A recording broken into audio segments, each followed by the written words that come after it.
I'm a big fan of nostalgia. Nostalgia is wonderful, but it is also a very dangerous thing. Nostalgia can cloud your reasoning. It can make you think that something is better than it actually is, or in some cases, worse. There is no easy method to combat nostalgia. The best we can do is recognize it and pray that it does not overpower our brains. In anime, nostalgia takes a different form from the traditional, mainly because we don't have things coming back from the depths of the past to remind us of exactly what nostalgia is. So to have a universally loved show that comes back from those depths is not something you see every day. Sailor Moon Crystal, at the time of this video, has 2 episodes released, and it is an updated adaptation from the original manga that began publication back in 1993 all the way until 1997. Though most people I know are much more familiar with its anime adaptation that began airing in Japan back in 94.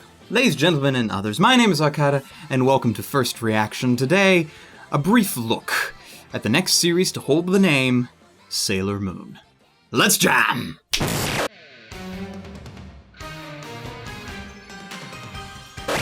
Under the assumption that you have been living under a rock and have never heard the general story of Sailor Moon, let me very quickly enlighten you. A young ditzy girl named Usagi comes into contact with a talking cat named Luna, who gives her the power to transform into Sailor Moon, champion of justice. Her new goal is to find all the other Sailor Senshi, Sailor Scouts in English, all conveniently named after planets in our solar system, Mercury, Mars, Jupiter, and Venus, and then to locate the mysterious Moon Princess and protect her from the forces of evil. Now you may think that this sounds rather standard, and that, well, would be because Sailor Moon more or less created the standard by which all magical girl shows will be judged. It is so ingrained into the genetic code of the genre, as it were, that if you were to look at it with fresh eyes, having never witnessed it before, but having watched other shows in the genre, Sakura, Nanoha, Tutu, hell, even Madoka, you might think that Sailor Moon is rather plain.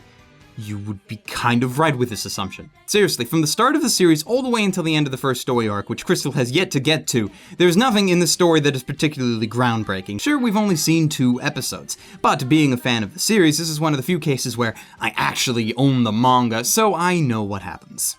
But that's the thing, the manga was written in the early 90s. Crystal is yet another adaptation of that manga. They're not gonna change anything, and I hope they don't. You don't watch this series for groundbreaking. You don't watch this series for something new. You watch this series as an extremely enjoyable history lesson to remind you or inform you of where we've been so that you have a better understanding of where we're going. Now, as far as the show's premise goes, if you've seen the original Sailor Moon adaptation back in the 90s, you know where this show is going. And if you've read the manga, you will already know the differences that Crystal will have between it and the original show. If you've never seen Sailor Moon, that's probably the best way to watch Crystal right now, because you can still get that anticipation of not knowing what's going to happen next that you just can't get as an existing fan. But as an existing fan, what reason do I have to watch this series?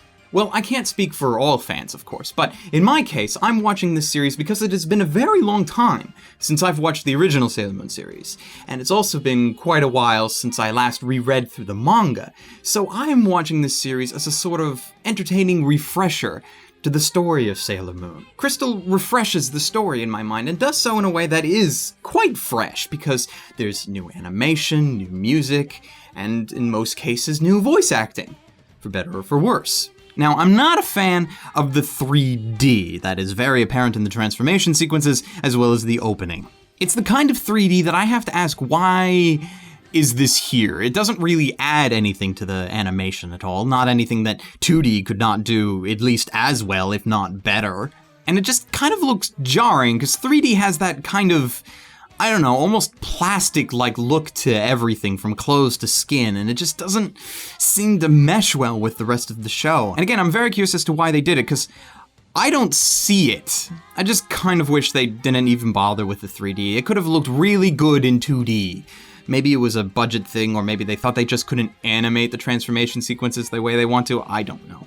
Anyways, if you're already a fan of Sailor Moon, chances are you're already watching Crystal and will continue to do so regardless of whatever I say in this video, including if I said it was absolute shite. But if you haven't watched any Sailor Moon, or if it's been a very, very long time since you've watched the original series, Sailor Moon Crystal is the perfect excuse for you to go and see the groundwork for the magical girl genre and hopefully be entertained by it. Now you can check out Sailor Moon Crystal from multiple locations on the internet, from Nico Nico to Hulu, but you can also check it out on Crunchyroll. And as usual, if you click on the link down in the description, glassreflection.net/Crunchyroll, you can sign up for a free trial of their premium services and all the anime awesomeness that it contains.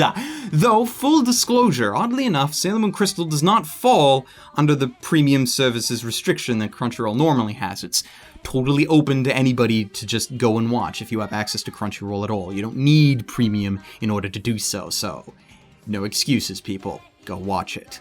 Thank you for watching this first reaction. Please subscribe if you enjoyed the video. Follow me on Twitter if you feel so inclined. And until next time, ladies, gentlemen, and others, stay frosty.